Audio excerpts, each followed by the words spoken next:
तो हमारा जो पर्पस था कि क्या मार्केट के अंदर में सेफ्टी के साथ में ग्रोथ मिलती है, तो आंसर है यस, मिलती है। अच्छा, ये जो आपने बात बोली कि रिटेल इन्वेस्टर को 5.5% में पैसा मिल गया, इसको जरा एक्सप्लेन कीजिए ना, ये कैसे देखो बोला क्या आपने? हुआ, एक बार मेरे को ना थोड़ा आप एनएससी का लाइव स्क्रीन वेबसाइट पे दिखा के ना दिखाई ना कि एक्चुअल में पुट कौन सा है और क्या प्रीमियम उसका चल क्या रहा है। प्रीमियम अभी चल रहा देखें, है। पहले ही देखें। हाँ, हाँ, चलो हाँ। तो अभी देखते हैं।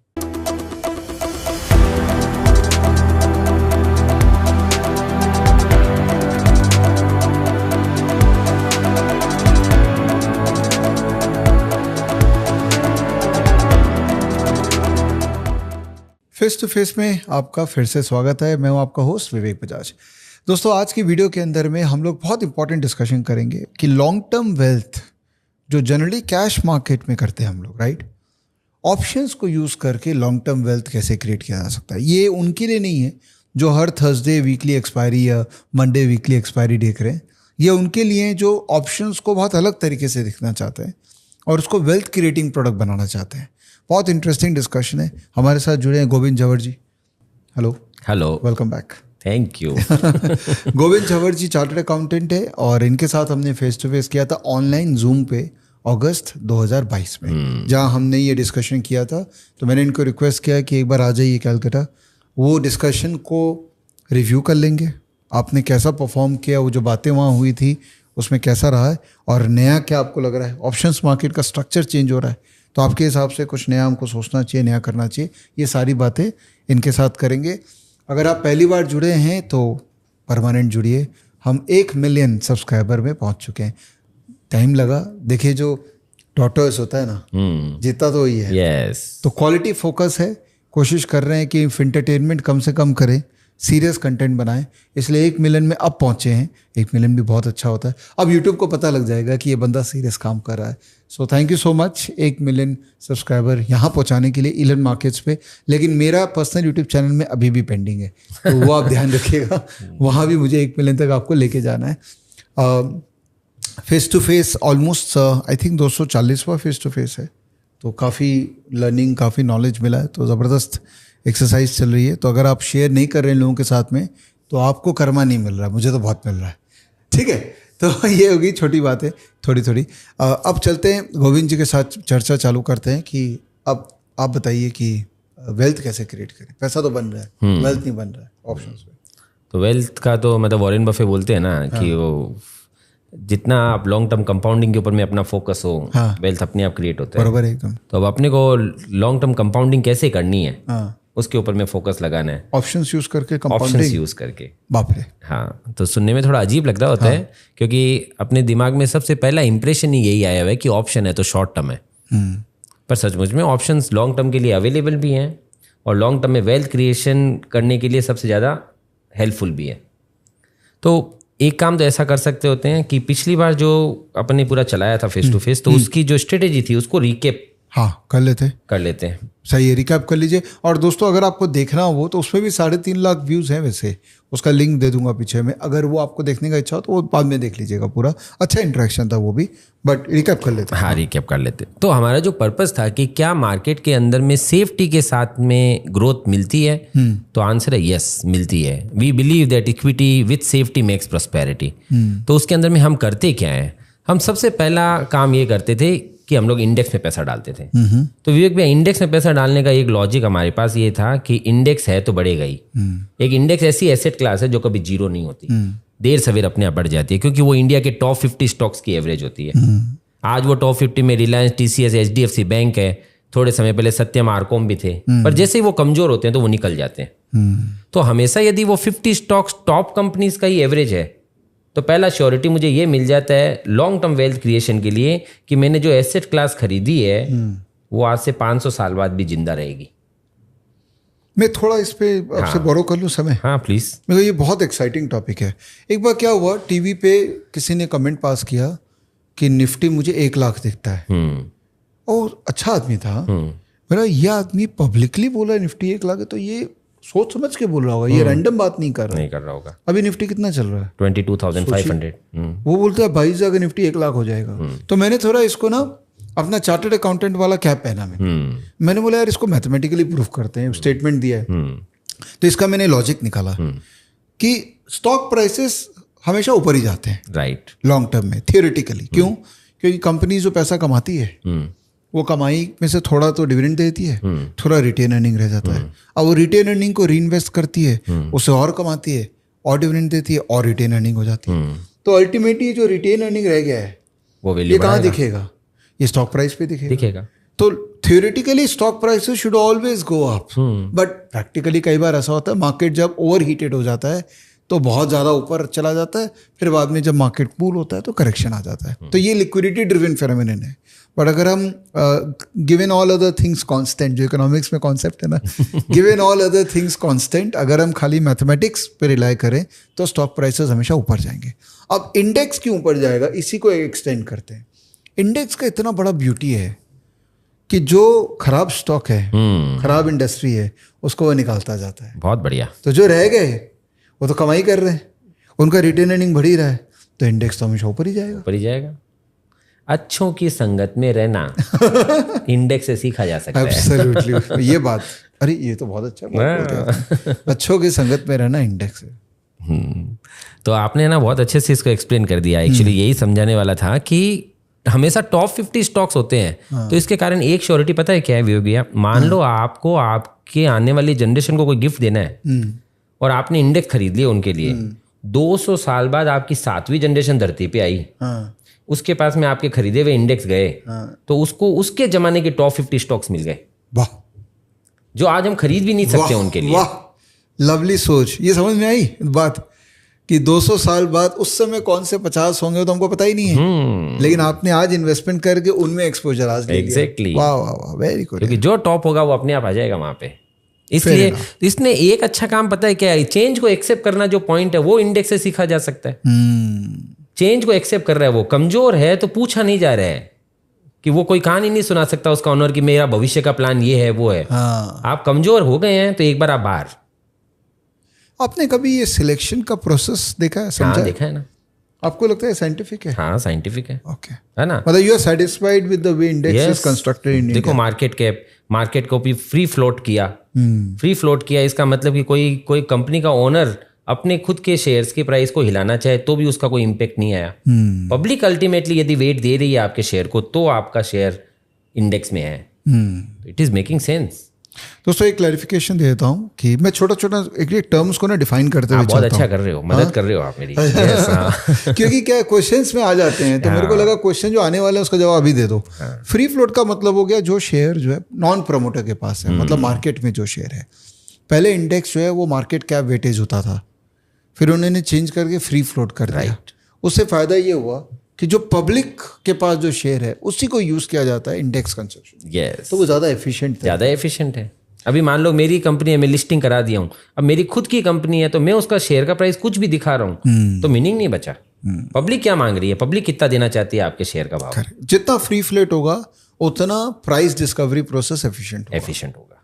परफेक्ट है। तो यहाँ पर अभी अपने ये समझ लिया कि भाई इंडेक्स हमेशा टॉप 50 का एवरेज है, इसलिए वो कभी जीरो नहीं हो सकता। सेकेंड पॉइंट, इंडेक्स की वैल्यूएशन कैसे आती है? तो उनकी मार्केट कैप के ऊपर से वैल्यूएशन आती है। थोड़े समय पहले रिलायंस 13 लाख करोड़ था, TCS 12 लाख करोड़ था। टोटल 50 स्टॉक्स का टोटल वैल्यूएशन जो था ना विवेक भैया, वो अराउंड 117 लाख करोड़। ये कब की बात है? ये आज से लगभग 3 साल पहले की, और उस समय इंडेक्स लगभग 15,000 था। ओके। अब मीनिंग क्या होता है, जब इन स्टॉक्स के प्राइस बढ़ते हैं तो मार्केट कैप बढ़ता है, मार्केट कैप बढ़ता है तो ये टोटल बढ़ता है, वैसे इंडेक्स बढ़ता है, इंडेक्स घटता भी वैसे ही है। अब आपने जैसे अभी बताया कि भाई आज की जो रिचेस्ट कंपनी है वो मान लो 13 लाख करोड़ की है, तो जो भविष्य में इंडिया की रिचेस्ट कंपनीज बनेंगी उनका वैल्यूएशन तो इससे कहीं बड़ा होगा। वो बड़ा होगा तो अपने आप टॉप 50 स्टॉक्स का जो टोटल है वो 117 लाख करोड़ से ऊपर होगा। बराबर है। अच्छा, एक दिन ऐसा भी दिखेगा कि इंडिविजुअल एक ही कंपनी का 117 लाख करोड़ से ऊपर होगा मार्केट कैप। तो ये टोटल ऊपर हुआ तो अपने आप इंडेक्स ऊपर होगा। तो पॉइंट बड़ा सिंपल है कि इंडेक्स है तो पहला पॉइंट हमें ये कॉन्फिडेंस मिल गया कि पैसे जीरो नहीं होंगे, दूसरा ये कॉन्फिडेंस मिल गया कि देर सवेर वो अपने आप बढ़ जाएगा। ठीक है। तो इसके कारण हमको क्या कॉन्फिडेंस समझ में आया कि आप अपना पैसा इंडेक्स में डाल दो, प्रॉपर्टी की जैसा कॉन्फिडेंस मिल गया हमको कि पैसे जीरो नहीं होंगे, देर सवेर बढ़ जाएंगे। और ये इसका हिस्टोरिकल डेटा है। शुरुआत से लेके इंडेक्स हजारों बार बढ़ा है और हजारों बार टूटा है, पर मजेदार पॉइंट है हर थोड़े समय में नया हाई बना लेता है, फिर टूटा नया हाई बन गया, टूटा नया हाई बन गया, एंड सो ऑन। बहुत सही है। अब इंडेक्स को चूज करके हमने उसके बाद में उसमें सेफ्टी को जोड़ दिया। तो ये था कि ऑप्शन बाई क्यों करते हैं। तो ऑप्शन बाई इसलिए करते हैं क्योंकि ऑप्शंस का प्रीमियम जितना उसकी मार्केट के अंदर में रिस्क है उसके इक्विवेलेंट ही है। ओके ऐसा समझेंगे अभी अपन। तो मानो पहले मैंने क्या किया, इंडेक्स एक बार 10,000 है ऐसा एग्जाम्पल के लिए लिया। हाँ, मतलब लोग बोलेंगे कि इंडेक्स ही जब आपको लग रहा है तेज होगा तो मैं इंडेक्स का ETF ले लूंगा, फिर ऑप्शंस के बाद क्यों करूंगा? लॉजिकल है। हाँ। अब अपने को समझना है कि मुझे पता ही है कि जिस समय में बीमार पड़ूंगा तो मैं हॉस्पिटल में एक साथ ही पैसा पे कर दूंगा, तो मेरे को मेडिकल इंश्योरेंस लेने की क्या जरूरत है? अब ये भी एक क्वेश्चन है। अच्छा ठीक है, पर अपन हर साल मेडिकल इंश्योरेंस लेते हैं। ये कंपेरेबल नहीं था वैसे एग्जांपल। चलिए ठीक है, डिस्कशन अभी अपन करेंगे समझे, बाद अभी में। अपन समझेंगे कि इसके कारण से क्या होता है पुट ऑप्शन लेने से। कि जब आप पुट ऑप्शन लेते हो तो आपने प्रीमियम पे कर दिया। हाँ ठीक है। आप एक बार प्रीमियम पे करते हो, 2 बार प्रीमियम पे करते हो तो ये प्रीमियम आपकी कॉस्ट लग जाती है। पर होता क्या है कि क्या ये हमारा केवल खर्च है? जिस साल बाजार टूटता है तो एक साल में ही हमको वो सारा का सारा डिफरेंस वापस देता है, यस और नो। मजेदार पॉइंट, अभी इसको एग्जांपल पे अपन देंगे तो अपने को समझ में आएगा। तो अपने पहले इंडेक्स खरीदा, साथ में उसका प्रोटेक्शन ले लिया। तो मेरे को जो बाजार में लोगों की कॉस्ट होती है 10,000, हमारे लिए वो कॉस्ट हो गई 10,500। बरोबर है। पर हमको साथ में एक एक्स्ट्रा ऑर्डिनरी फीचर ये मिल गया कि कोई भी कारण से यदि मार्केट टूटे तो मार्केट कितना भी टूटे हमारा 10,000 पूरा साल प्रोटेक्टेड ही रहेगा। प्रोटेक्टेड रहेगा। ये 5% एक्चुअल में होता है क्या? 5% से कम चल रहा है अभी तो। मजेदार पॉइंट है, पिछले 2 साल पहले जो 5% था, अभी इलेक्शन का ईयर है, अभी इलेक्शन हुआ नहीं है, ये 4% से नीचे चल रहा है। इसका मतलब मैं 1 साल बाद का अगर पुट लेता हूँ तो उसका कॉस्ट मेरा लगता है 4%। 4%, उससे भी कम। अभी अपन लाइव एक डेटा भी देखेंगे। ठीक है ठीक है। तो ये हो गया यहाँ पे। तो इसका मीनिंग क्या हुआ कि यदि मान लो मैंने 1 करोड़ रुपया डाला है, तो मुझे पता है पूरे साल में कोई भी सिचुएशन में मेरा 1 करोड़ 95 लाख के नीचे जा ही नहीं सकता। मेरा मैक्सिमम रिस्क केवल प्रीमियम है। बरोबर है। अब इसके कारण से जो आपका जो क्वेश्चन था ना कि यार ये पुट का खर्चा हमारे को करने की जरूरत है क्या? तो वर्स्ट केस सिनेरियो क्या है इसके अंदर में कि यदि 4-5 साल तक बाजार वहीं का वहीं रह जाए और हर साल आपने प्रोटेक्शन की कॉस्ट लगाई है तो आप तो लॉस करने वाले, लॉस करेगा मेरा, लॉस करोगे। तो हुआ क्या कि आपने 10,000 का इंडेक्स है, 4 साल बाद भी 10,000 है, बीच में इंडेक्स एक बार बढ़ा, 10 का 12 हुआ, 2019 में ऐसा हुआ था, 20 में फिर टूट गया था, 21 में फिर बढ़ा, मानो फिर टूट गया। आपने करोड़ का पोर्टफोलियो बनाया, 5 लाख रुपए पे कर दिए, नेक्स्ट ईयर इंडेक्स 10 का 12 हुआ, तो आपका 1 करोड़ का पोर्टफोलियो तो बढ़ेगा, वो 1.2 करोड़ होगा, पर आपको प्रॉफिट 15 लाख का ही होगा। 5 लाख रुपए you have used input option. अब नेक्स्ट ईयर में 1.2 करोड़ को प्रोटेक्ट करना चाहूंगा क्योंकि मेरे पोर्टफोलियो की वैल्यू कितनी हो गई है अब 1.2 करोड़। 1.2 करोड़ को प्रोटेक्ट करना चाहूंगा तो मुझे प्रीमियम ज्यादा देना पड़ेगा, यस और नो? पहले आपका करोड़ का पोर्टफोलियो था तो 5 लाख लगे अगर 5% का प्रीमियम है तो। अब आपका पोर्टफोलियो 1.2 करोड़ का हो गया है। अब नेक्स्ट ईयर आप फिर प्रोटेक्ट करना चाहते हो तो आपको प्रीमियम ज्यादा देना पड़ेगा, 5 की जगह 6 लगा। बरोबर है। नेक्स्ट ईयर इंडेक्स 12 का 8 हो गया, इंडेक्स टूट गया 1/3, आपका पोर्टफोलियो भी टूटेगा। पोर्टफोलियो आपका टूट के 1.2 करोड़ का 80 लाख होगा। पर ये 80 लाख हुआ तब क्या करेगा ये पुट ऑप्शन? क्या करेगा? ये आपको वापस पूरा का पूरा डिफरेंस का पैसा देगा, यस और नो? 12,000 का 8,000 मतलब 4,000 जो टूटा उस पे 40 लाख रुपए आपको वापस आ गए। ओके, यहां से इसकी ब्यूटी शुरू होती है। ये केवल ऐसा कोई काम नहीं है कि आपने केवल दिया और भूल जाओ। ये देने के कारण आपको एक एक्स्ट्रा फीचर मिला। वो फीचर ये मिला कि जब मार्केट टूटेगा तो मैं उनको पूरा डिफरेंस दूंगा और जितना टूटेगा उतना डिफरेंस दूंगा। ठीक है, 40 लाख मिल गया। अब इस 40 लाख का क्या करूंगा? 80 का तो पोर्टफोलियो पड़ा है, 40 दोबारा री इन्वेस्ट करूंगा 8,000 पे। तो घर बैठे मेरी क्वांटिटी बढ़ गई, 120 हो गया, 120 हो गई वापस। तो पोर्टफोलियो 1.2 करोड़ का 1.2 करोड़ हो गया, क्वांटिटी 1.5 गुना हो गई। करेक्ट। फिर प्रीमियम पे किया, फिर बाजार रिकवर हुआ, 8 का 12, 8 का 12 होना मतलब इंडेक्स 50% बढ़ा। इंडेक्स 50% बढ़ा तो मेरा 1.2 करोड़ भी 1.8 करोड़ हो गया। ओके, तो मार्केट 12 का 12 ही हुआ है 2 साल में, पर आपका 1.2 करोड़ 1.8 करोड़ पहुंच गया बिकॉज ऑफ सिंपल रीजन कि आपने प्रोटेक्शन ले रखा था। सही है। अगेन प्रीमियम पे किया, फिर बाजार टूटा, पर अब तो आप समझ चुके हो, आप बाजार टूटेगा, आप नहीं टूटोगे। 9 लाख कैसे लगा प्रीमियम पे करने? क्योंकि 1.8 करोड़ का पोर्टफोलियो बन गया है, अब उसका 5% लगेगा, बराबर है, तो वो 9 लाख हो गया।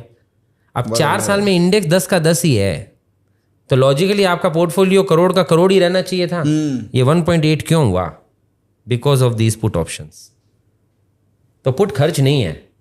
ये जो 5 लाख जो था यहाँ पे, हाँ, ये आइडियली 1.2 -5 होना चाहिए था, 1.15 होना चाहिए तो एग्जैक्टली ये 1.15 होना चाहिए था। हाँ, आपने क्या किया हुआ, हर साल आपने ये पैसे लगे हैं, तो ये खर्च लगा आपका। हाँ। अब ये खर्च को गिनो, तो 5 + 6 11 + 6 17 + 9 26 26 लाख रुपए आपके लगे हुए भी हैं। तो 1.8 नहीं मिला, 1.5 करोड़ मिला। हाँ। पर लर्निंग क्या मिली? लर्निंग मिली मार्केट रिमेन सेम, 4 साल में बाजार तो 10 का 10 है, पर आप फिर भी ग्रो हो रहे हो। अच्छा, वो पुराने वीडियो में एक क्वेश्चन भी था, कई लोग पूछ रहे थे, और जो मैं कई बार ये फेस टू फेस कॉन्क्लेव वगैरह करते हैं ना, तो वहाँ HNI लोग काफी आते हैं, तो वो लोग बोलते हैं कि इतना क्यों कॉम्प्लिकेटेड कर रखा है, सीधा कॉल ऑप्शन ही लेता जा, तेजी लग रहा है। तो भाई इक्विटी खरीदी और पुट ऑप्शन लिया, तो हाँ आप कॉल ही ले लो, कॉल ही ले लेता हूँ, तो आप उसमें क्या प्रॉब्लम है? सो कॉल के अंदर में क्या प्रॉब्लम है, तो हमने शुरुआत इसकी जब की थी ना, उसमें मुझे कॉल से ही की थी। अच्छा, ठीक है, और कॉल से करते करते हमको समझ में आया कि जैसे ही आप बड़ी वेल्थ बनाना शुरू हो जाओगे ना, आपको बड़े क्वेश्चंस आएंगे, मैं टैक्स कैसे बचाऊं। ओह ऑफ कोर्स। तो टैक्स बचाने के लिए इसको कॉम्बिनेशन को सेट किया कि आपने कुछ पैसा इक्विटी में डाला, जो ETF है, ETF है, तो 1 साल के बाद में आपका पैसा लॉन्ग टर्म में कन्वर्ट हो जाएगा। तो लॉन्ग टर्म कैपिटल गेन आते 10% पे आ जाओगे, जबकि डेरिवेटिव्स की पूरा का पूरा जो टैक्सेशन है, वो अगर आपका थोड़ा भी प्रोफाइल बड़ा है, बिजनेस इनकम है, तो आप 30% के टैक्स ले पे जाते हो। तो एक तो टैक्स का पॉइंट है। दूसरा, केवल कॉल लेने से आपको लॉन्ग टर्म वेल्थ क्रिएशन का फील ही नहीं आएगा, लॉन्ग टर्म वेल्थ क्रिएशन होगा ही नहीं। सोचो आप क्या करोगे, आपने कॉल ले लिया, कितने का कॉल लिया? जितना आपके पास प्रीमियम था। अगर आपने हट करके जितना पैसा आपके पास पड़ा है पूरे का ले लिया, और 1 साल भी यदि मार्केट नहीं चले, तो आप पूरी के पूरे प्रीमियम को उड़ा दिए, अब आप फॉलो ही नहीं कर पाओगे। तो you have to be rational at that time. आपके पास करोड़ रुपए हैं, तो आपने 5 लाख रुपए केवल प्रीमियम का पे किया है, बाकी का पैसा आपका इन्वेस्टेड है। नहीं तो मैं क्या करता, करोड़ों का प्रीमियम ले लेता। कैसे करते आप मुझे बताओ ना। आपने अगर मान लो आपने केवल ये सोचा कि मैं खाली कॉल ही कर लेता, क्वांटिटी कैसे डिफाइन होता? हाँ, मेरे पास तो मैंने तो रिफाइन कर दिया आपको। आपके पास करोड़ रुपए हैं, तो मैंने आपको करोड़ का स्टॉक दिलाया। तो हम 5 लाख का कॉल ले लेता। हाँ। उसका भी 5% कॉस्ट है क्या? उसका 5 नहीं होगा ना, उसमें अभी फ्यूचर्स की फाइनेंसिंग कॉस्ट भी तो आएगी। कॉल के अंदर में इंटरेस्ट पॉजिटिव रिलेशनशिप होता है कॉल का। तो कॉल का प्रीमियम ज्यादा चलेगा, अच्छा, पुट का प्रीमियम कम चलेगा। कितना होगा अप्रोक्सीमेटली? जितना फ्यूचर फॉरवर्डिंग कॉस्ट आती है उतना और ऐड हो जाएगा, अराउंड 5% और। तो कॉल चलेगा 10%। यस। ओ माय गॉड, मतलब मैं 1 करोड़ का एक्सपोजर लेना चाह रहा हूं, तो मैं 10 लाख का कॉल हर साल पे करूंगा। 10 लाख का कॉल करूंगा। अगर पुट ले रहे हो तो 5 लाख में पुट मिलेगा। तो बाकी जो मेरा 90 लाख है, हाँ, वो मैं लिक्विड फंड में डाल सकता हूँ। वो आप लिक्विड फंड में डाल सकते हो। 6% मेरे को ब्याज। टैक्सेशन क्या है आपका? टैक्सेशन का प्रॉब्लम, टैक्सेशन का पूरा पॉइंट है। अच्छा, एक बार आपने वेल्थ बना ली, मान लो इस साल बाजार ऊपर गया, आपको गेन आ गया, अब क्या अगले साल फिर वही क्वेश्चन है। तो वेल्थ क्रिएट कैसे हुई थी, हमने इस कॉन्सेप्ट को कहाँ से रखा उसको समझते हैं। हमने ये कॉन्सेप्ट को बड़ा लॉजिक जो था ना इसका, वो प्रॉपर्टी से उठाया। प्रॉपर्टी में वेल्थ बनी कैसे थी? एक प्लॉट खरीदा हमने 5 लाख का, 5 लाख के प्लॉट में थोड़ा पैसा खुद का डाला, बाकी का अपने फ्यूचर्स की जैसे बैंक से उधार लिया, धीरे धीरे EMI भरी, उसका पूरा पेमेंट पड़ जाता है, प्रॉपर्टी हमारी हो गई, तो अपने दूसरी खरीदी, वो हमारी हो गई तो तीसरी खरीदी।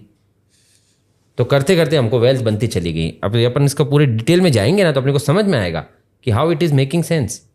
चलिए आगे बढ़ते हैं। तो अभी तक अपन ने क्या किया? अभी तक अपन ने केवल 2 काम किए। पहला किया कि हम इंडेक्स में काम कर रहे हैं, क्योंकि इंडेक्स ने हमको श्योरिटी दी है कि जीरो नहीं होगा, देर से बढ़ेगा। दूसरा, हमने हमेशा प्रोटेक्शन साथ में रखा, और प्रोटेक्शन हमारे लिए मेडिकल इंश्योरेंस जैसा है। 1, 2, 3 साल हम प्रीमियम पे करें, तो 1 साल जब बाजार टूटता है तो जितना टूटता है वो पूरा मिलता है। तो पुट की कॉस्ट वो खुद लॉन्ग रन में कवर कर लेता है। शॉर्ट रन के नजरिए में आपको ऐसा दिखेगा कि इस साल बाजार बढ़ा तो मेरा तो पुट का पैसा लग गया, पर 10 साल का सिनेरियो में क्या लगता है आपको? बीच में 1-2 चांस ऐसे आएंगे कि नहीं आएंगे कि बाजार टूटेगा, और टूटेगा तो वापस वो पुट रिकवरी भी देगा। सही है। एक बार मेरे को ना थोड़ा आप NSE का लाइव स्क्रीन वेबसाइट पे दिखा के ना, वो दिखाई ना कि एक्चुअल में पुट कौन सा है और क्या प्रीमियम चल रहा है। अभी देखें, पहले ही देखें। चलो तो अभी देखते हैं। ये NSE का वेबसाइट है, यहाँ मार्केट डेटा में गए हैं। यस। ओके। और यहाँ पर निफ्टी में जाके आप यहाँ से 1 साल बाद का ना, अभी तो चल रहा है, अभी चल रहा है अप्रैल एंड, तो मई हो गया अभी।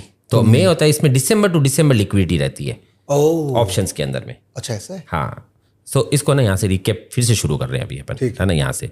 तो अभी अपन NSE इंडिया की वेबसाइट पे आ गए हैं। NSE इंडिया की वेबसाइट पे अभी इंडेक्स जो चल रहा है वो लगभग 22,690 चल रहा है। ओके। और यहाँ पर उसकी ऑप्शन चेन में जब अपन जाते हैं तो यहाँ पे अपन अलग अलग मेच्योरिटी को चूज कर सकते हैं। तो विवेक भैया मेच्योरिटी लगभग 5 साल तक के ऑप्शंस अवेलेबल है। क्या बात पर इसमें लिक्विडिटी जो होती है वो नॉर्मली करंट ईयर तक ऑप्शंस लिक्विड हैं। अच्छा। जैसे आप दिसंबर 2024 देखोगे तो यहाँ पे लिक्विडिटी मिल जाएगी आपको। ओके। 2025 में थोड़ी सी मिलेगी, दिखाइए ये बस ये इतनी सी है। तो अपने को वहां पर नहीं करना है काम। अच्छा। अपने कहाँ तक कर सकते हैं 2024 मतलब करंट ईयर का दिसंबर। वो दिखाए ना 28 में है क्या? नहीं 28 में नहीं मिलेगा आपको। आप खड़ा कर सकते हो चाहो तो। मैं सोच रहा हूँ इट्स एन अपॉर्चुनिटी। हाँ इट्स एन अपॉर्चुनिटी है ना। तो अपने लिए क्या हुआ 2024 में यहाँ पे अपन देखे दिसंबर में। दिसंबर बट ये तो 12 महीना नहीं हुआ फिर। ये 12 महीना नहीं हुआ, ये 8 महीने हुए। पर अपने को प्रीमियम से एकदम आइडिया आ जाएगा अच्छा कि क्या प्रीमियम चल रहा है। तो अगर 8 महीना हुआ तो प्रीमियम अकॉर्डिंगली एडजस्ट होगा। yes, है ना। और फिर ये इसका जब सितंबर अक्टूबर आएगा तब तक में 2025 एकदम लिक्विड हो जाएगा। तो अपन यहाँ पे सितंबर अक्टूबर में इसको आगे शिफ्ट कर लेंगे, जैसे अपन सब जगह करते हैं वैसे यहाँ पे भी करेंगे, है ना। 2014 से हम ये कर रहे हैं रियल, है ना। और एक एक दिन के अंदर में अच्छे समय पे 200 करोड़ रुपए का एक्सपोजर एक एक दिन में भी ऐड होता है। वाओ। तो आराम से लिक्विडिटी है। फिगर्स यहाँ जितने दिख रहे हैं ना, आप अपना रियल प्राइस दो, करेक्ट प्राइस, तो मार्केट में लेने वाले अवेलेबल है ना। अब प्रीमियम गिनते हैं कितना प्रीमियम है, जो आपका क्वेश्चन था। सो 22,700 के आसपास चल रहा है। तो 23,000 का पुट ऑप्शन जो कि लगभग 300 पॉइंट इन द मनी है, वो कितना चल रहा है? तो ऑलमोस्ट 692। तो टाइम वैल्यू कितनी रही उसके अंदर में? लगभग 300-350 रुपए रही। अच्छा 22,000 वाला पुट कितना चल रहा है? 22,000 वाला पुट कितना चल रहा है? तो अराउंड 425-426। तो अब आप गिनो तो ऑलमोस्ट कितना रह गया आपने एवरेज अगर मैं गिनूं ना, तो भी लगभग प्रीमियम जो है 400 और यहाँ पे ये 700 है। तो अराउंड 550-600 रुपए का प्रीमियम है मुझे। कितना परसेंट हुआ? तो 22,600 पे 600 समझूं तो लगभग 2.5 से 3% का प्रीमियम हुआ। 3% का प्रीमियम 8 महीने का। तो अब आप साल भर का सोचो, तो ऑलमोस्ट अपने को 4.5% के आसपास में प्रीमियम पे ये काम हो रहा है। अच्छा इसमें स्ट्राइक प्राइस 1000 का ही है क्या खाली? हाँ इसमें स्ट्राइक गैप 1000 का होता है। अच्छा। तो पर आपके लिए अपने लिए ज्यादा प्रॉब्लम नहीं होता है ये। हाँ। मतलब थोड़ा भी जो नंबर ऑफ लॉट साइज ज्यादा में करने वाले हैं वो एवरेज कर लेंगे। हाँ। मतलब मेरे लिए 22,600-700 है। हाँ। तो मैं उसके कुछ लॉट लूंगा, इसके कुछ लॉट लूंगा, तो एवरेज मेरे पास अपने आप ही 22,500 की 600 की है ना एवरेज आ जाएगी। समझ गया। तो इस तरह से वो एवरेज आ गई। तो ये हो गया आपका पुट का कि प्रीमियम कितना चल रहा है। अब सोचने जैसा है 4-5% के प्रीमियम पे मुझे पूरे साल का प्रोटेक्शन मिल गया। अच्छा मेरे पास अगर शेयर पड़ा है, जैसे एक ऑफ टॉपिक बात कर रहा हूँ, 1 करोड़ मेरे पास शेयर पड़ा है और मुझे हेज करना है अपने आप को, मार्केट का रिस्क है, Modi ji and what ever risk, तो क्या 1 करोड़ का शेयर के बेटे में कितना लॉट लूंगा? बहुत अच्छा क्वेश्चन है ना। बहुत अच्छा क्वेश्चन। तो आपने को क्वांटिटी के टर्म्स में इसको सोचना है।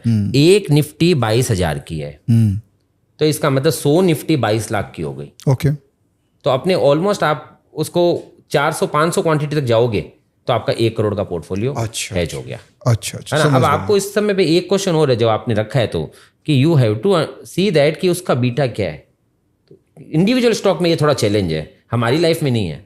हमने तो निफ्टी खरीदा है, उसी का ही पुट लिया है। बट हम ये अगर लेंगे तो जैसे टिपिकली एट द मनी का डेल्टा जो है वो 0.5 होता है। हाँ। तो आप तो 100% अपने आप को हेज नहीं किया ना। अच्छा तो ये आपने बहुत बड़ा क्वेश्चन पूछ लिया, ये भी आपके कमेंट में है। हाँ, क्वेश्चन है कि भाई ये 0.5 का डेल्टा है ही नहीं। हाँ, तो 0.5 का डेल्टा है तो आपको हेज कहाँ हुए हो?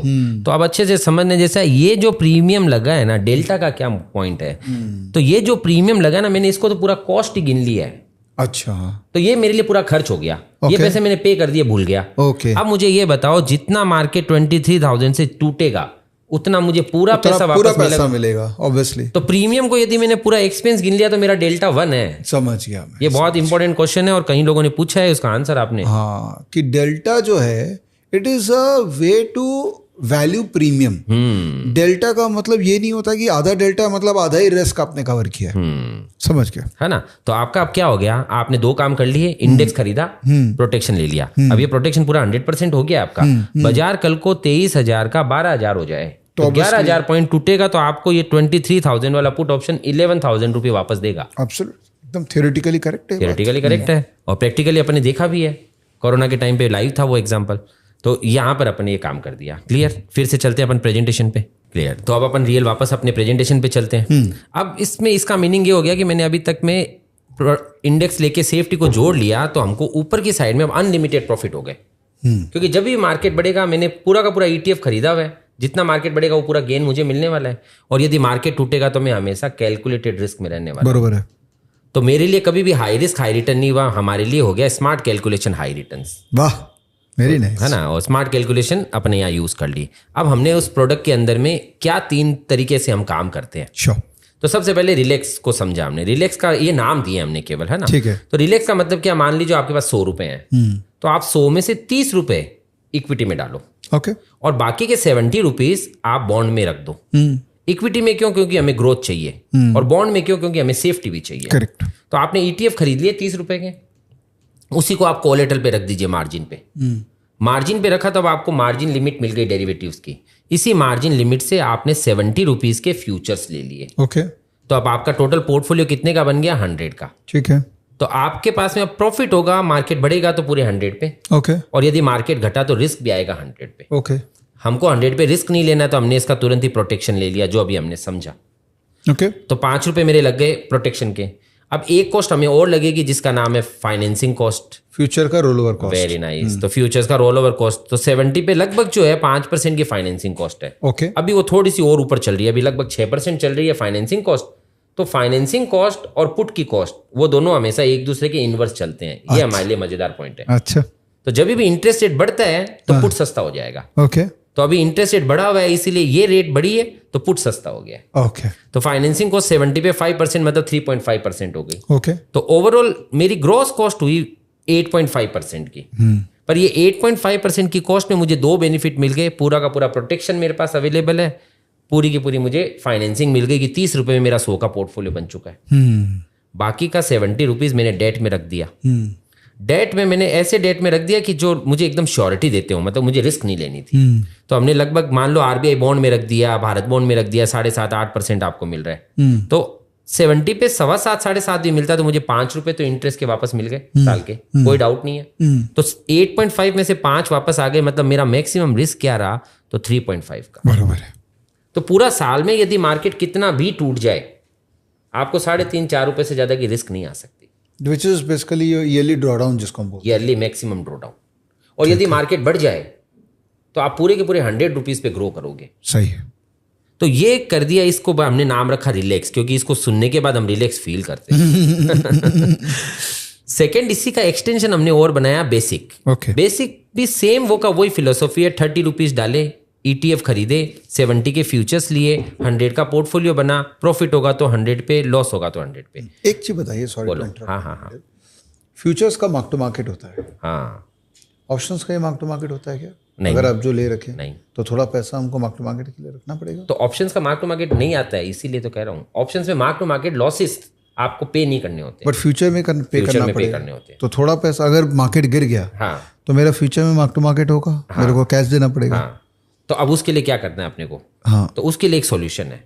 अच्छा, ठीक है। तो सॉल्यूशन क्या है कि आप फ्यूचर्स की जगह पे यहाँ पे सिंथेटिक फ्यूचर्स लोगे। ओके। तो सिंथेटिक फ्यूचर्स क्या होते हैं? सिंथेटिक फ्यूचर्स ये होते हैं जब आप एक कॉल बाई करते हो और एक पुट को बेचते हो, तो वो दोनों का जो कॉम्बिनेशन है वो अपने आप में फ्यूचर है। तो जब आपने ऑप्शंस को यूज करके फ्यूचर बना लिया विवेक भैया, तो इनडायरेक्टली पता है आपने क्या किया? आपको फ्यूचर्स के सारे फीचर्स मिल गए, लेकिन आपको फ्यूचर्स की प्रॉब्लम नहीं मिली।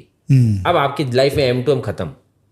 अब मार्केट टूटेगा तो आपका मार्जिन बढ़ेगा, पर क्योंकि आपने वापस पुट खरीद भी रखा है तब आपका मार्जिन भी नहीं बढ़ेगा। समझ गया मैं। तो मैं एक्चुअली एक बार क्लैरिटी कर देता हूँ लोगों को। हाँ। कि ये इंडिया में ना थोड़ा स्ट्रक्चरल प्रॉब्लम है। हाँ। कि एक्सचेंजेस जो है वो ऑप्शंस का मार्क टू मार्केट नहीं करते। जैसे आपने अगर ऑप्शन बाई कर लिया और पुट ऑप्शन बाई कर लिया और मार्केट गिर गया, तो आइडियली तो आप लॉस में नहीं है ना, आप तो पुट ले रखे हैं, आपको तो मार्क टू मार्केट मिलना चाहिए। नहीं मिलता है ना? नहीं मिलता है। गलत तो नहीं बोल रहा हूँ मैं? एकदम सही बोल रहे हो। और आपने कॉल ले लिया और भाव बढ़ गया, आपको पैसा मार्क टू मार्केट मिलता नहीं है। कब मिलेगा? जब सेटल होगा तब, जिस दिन एक्सपायर होगा, बिकॉज ये यूरोपियन अमेरिकन नहीं है। यहाँ पर अगर आपने दिसंबर कॉन्ट्रैक्ट लिया है तो दिसंबर में एक्सपायर होगा तब पैसा मिलेगा। फ्यूचर में आपका मार्क टू मार्केट अभी हो जाएगा, तो थोड़ा मार्क टू मार्केट के लिए पैसा रखना होगा। उसका सोल्यूशन ये कह रहे हैं कि आप फ्यूचर स्टैंड अलोन मत कीजिए, इसको भी सिंथेटिक बना दीजिए। बहुत सिंपल कॉन्सेप्ट है, ज़्यादा डरिए मत, सिंपल है। डराने के लिए बाकी लोग बड़े हुए, हम नहीं डराएंगे, हम सिंपल करेंगे। तो फ्यूचर एक्चुअली एक कॉन्सेप्ट होता है कॉल पुट पैरिटी, कि कॉल अगर लेते हो, पुट बेचते हो, फ्यूचर बेचते हो, तो वो जीरो के बराबर है, बराबर है। तो अगर आप उसको फ्यूचर को उधर ले जाओ तो call minus put equal to future. तो ये कह रहे हैं कि आप सिंथेटिक फ्यूचर कर लीजिए, उससे क्या आपका कॉल, वैसे कॉल लिया और पुट बेचा तो प्रीमियम बराबर हो गया।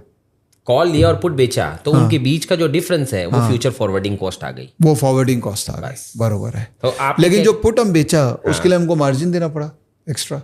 तो आप ये 30 रुपीज तो कितना बड़ा मार्जिन है विवेक भैया। खाली नेकेड फ्यूचर खरीदते हो तो 10% का मार्जिन है। अच्छा। आपने 70 के फ्यूचर्स लिए, आपको 7 रुपए का मार्जिन नेकेड फ्यूचर पे आता है। हम तो प्रोटेक्टेड है, तो हमारा मार्जिन तो ऑलमोस्ट 4 रुपए 4.5 रुपए ही है। अच्छा। और अपने पास स्टॉक कितना रखा हुआ है मार्जिन पे, तो वो आपका मार्जिन जो सिंथेटिक फ्यूचर है उसका मार्जिन रिक्वायरमेंट भी इंडेक्स ETF से हो जाएगा। हाँ, और इंडेक्स मतलब नॉर्मल फ्यूचर से सिंथेटिक फ्यूचर का मार्जिन कम होता है। नॉर्मल फ्यूचर से सिंथेटिक फ्यूचर का मार्जिन कम होता है। क्यों ऐसा? क्योंकि ऑप्शंस हैं उसके अंदर में जुड़े हुए, तो उस बट आप तरीके तो से कॉल लेते हैं और पुट बेचते हैं। हाँ, कॉल लेता हूँ, पुट बेचता तो हूँ। उसमें एक्सचेंज मार्जिन बेनिफिट देता है। एक्सचेंज मार्जिन बेनिफिट आप जब कैलकुलेशन में डालते हो ना, आप नेकेड फ्यूचर लेते हो तो यदि 1 लोड का 1 लाख मार्जिन आता है और उसी का आप सिंथेटिक फ्यूचर बनाते हो तो पता चलता है आपको लगभग 80,000 के आसपास का मार्जिन। That's interesting. एक्चुअली ये लॉजिकली तो गलत है। हाँ। अगर मिल रहा है तो बेनिफिट, बिकॉज अगर आप कॉल ले रहे हैं और पुट बेच रहे हैं, हाँ, उसके कारण एक इम्पैक्ट ये भी है, जब आप कॉल लेते हो और पुट बेचते हो तो आपका थोड़ा पैसा जो है, क्योंकि कॉल लेते हो तो प्रीमियम ज्यादा लगता है, हाँ, पुट बेचते हो तो प्रीमियम कम मिलता है। हाँ, तो बीच का जो थोड़ा सा प्रीमियम जो आपने पे किया हुआ है उसका भी आपको मार्जिन बेनिफिट मिल गया, तो आपका मार्जिन रिक्वायरमेंट कम दिखता है। अच्छा, समझ गया मैं, है ना। इंटरेस्टिंग है। हाँ, तो अच्छा, इसका जो एक्सप्लेनेशन है, वैसे ये जो क्वेश्चन था, ये क्वेश्चन उस समय पे भी पूछा गया था। हाँ। और उस समय पे उसका एक्सप्लेनेशन मैंने पूरा शीट पे डिटेल में बताया है। अच्छा, तो वो वीडियो में मिल जाएगा ना, वो उस वीडियो में दिया है। डिटेल अगर देखना है तो वो वीडियो, हाँ, और मोटा मोटी बात समझना है तो ये वीडियो, हाँ, ठीक है। लेकिन ये तो अभी तो उसके बियॉन्ड का बात करेंगे, लेवल 2 का डिस्कशन हो रहा है, अभी तो लेवल 1 हम रिवाइज कर रहे हैं। बड़ी तो यहाँ पर अपन ने क्या किया, बेसिक के अंदर में पहला तो पूरा का पूरा रिलैक्स प्लान ही बनाया। 30 रुपीज में 100 का पोर्टफोलियो बन गया प्रोटेक्शन के साथ। बाकी का 70 रुपीज अपन ने यहाँ पे डेट में रखा था ना। तो बेसिक प्लान में डिफरेंस क्या किया है कि बाकी का 70 रुपये क्लाइंट हमको ये क्वेश्चन पूछ सकता होता है कि यार आपने हमारा बाकी का पैसा 70 रुपीज यार डेट में रख दिया 7-7.5% में, मेरे पास दूसरे ऑप्शन अवेलेबल है जहां मैं 10-11% तो इजीली निकालता हूं। अच्छा, तो मेरे फंड को आपने एफिशिएंसी लो कर दी है। तो अगर क्लाइंट के पास कोई ऐसी एफिशिएंसी होती है कि वो बाकी के 70 रुपीज को ज्यादा इंटरेस्ट जनरेट कर सकता हो, तो वो उस पैसे को वहां यूज कर सकता है। क्या होता है वो 11-12% में सेफ्टी और अच्छा, तो इसके बहुत सारे रीजन है कि क्यों होता है। हर एक इन्वेस्टर का अलग प्रोफाइल है। कई इन्वेस्टर्स की विवेक भैया लोन चल रही होती है, लोन चल रही होती है, वो 10% का ब्याज ही चुका रहे होते हैं। तो उनके पास में यदि इन्वेस्टमेंट के 1 करोड़ रुपए पड़े थे तो वो अपना 70% से लोन रीपे भी कर देना अगर, तो पता चले उसका 9-10% का ब्याज बच रहा है वहां पे। नहीं तो वहां वो 10% पे कर रहे हैं और यहाँ पे वो 7.5 निकाल रहे हैं, तो अल्टीमेटली वो लॉस कर रहे हैं।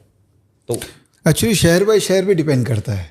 हाँ, जैसे हम मैं गुजरात गया था, तो वहाँ पर कुछ लोगों से मिला, तो वहाँ बात हो रही थी कितना रिटर्न जनरेट करते हो, क्या करते हो। तो मैं बोला बड़ा द नंबर है, तो बोला 18-20% तो ऐसे ही आ जाता है, तो मेहनत क्यों करते हो। बोला अच्छा ऐसे ही कैसे आता है जरा बता दो। तो गुजरात के अंदर में 18-20 ऐसे ही आ जाता है। तो वहाँ जाओगे तो वहाँ बोलेगा कि एक काम करता हूँ मैं, मेरा तरीका है, मैं वहाँ से निकाल लूंगा, बाकी काम तुम्हारा कर लूंगा। कलकत्ता के अंदर में हम लोग कंजर्वेटिव है, हम लोग को लगता है कि 11-12% वाला काम मिल जाए तो शांति से काम करते रहे। तो शहर बाय शहर भी आपको फील होता है, आपके इतने क्लाइंट है तो आपको फील होता है वो कि हर शहर में जाते हैं तो अलग अलग अप्रोच होता है। नहीं, अप्रोच अलग होती है। आपने खाली शहर का बोला, एज वाइज भी, एज का भी अप्रोच है। अच्छा, क्लाइंट सैलराइड है या बिजनेस वाला है, उसके हिसाब से भी उनको इम्पैक्ट आता है। क्योंकि बिजनेस वाले क्लास वालों को तो दिखता है कि हम लोग 10-11% तो निकाल लेंगे, क्योंकि उनके बिजनेस में भी पैसा लगातार यूज हो ही रहा होता है, तो दे कैन थिंक है ना ऑन दैट लाइन। इस तरह से होता है। मैंने अभी एक जन है ऐसी, हम लोग गप कर रहे हैं दोस्तों, ऐसे ही मेरी आदत खराब है, तो एक जन मैंने उसको बोला कि ऑप्शंस में करके 15-16% रिस्क कंट्रोल स्ट्रेटेजी में बन सकता है। बोला क्या फायदा, अभी तो स्मॉल कैप में 25% रिटर्न बन रहा है, तो क्या तुम इस समय पैसा डलवाने का बात कर रहा है।